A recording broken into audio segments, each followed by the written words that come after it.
When this verse was revealed for the first time, Surah Baqarah chapter number 2, verse number 187, it said that eat and drink till the white thread you can differentiate from the black thread. The moment this verse was revealed,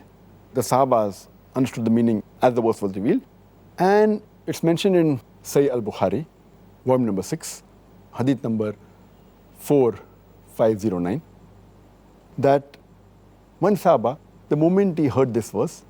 he took 2 hair strings, one black and one white, and he kept it beneath his pillow. And when he got up for suhoor, he tried to differentiate between the white string from the black string, and he could not really understand, so he went to the Prophet and asked him, what does it mean? And another hadith, it's mentioned in Sahih Bukhari, volume number 6, hadith number 4510, where it says that one Sahaba, he took 2 threads, one black thread and one white thread, and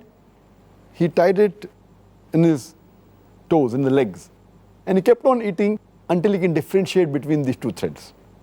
But when they went to the Prophet and asked, what does it mean that until you can differentiate the white thread from the black thread, then the Prophet made them understand that what it actually means is until you can differentiate the white thread of dawn,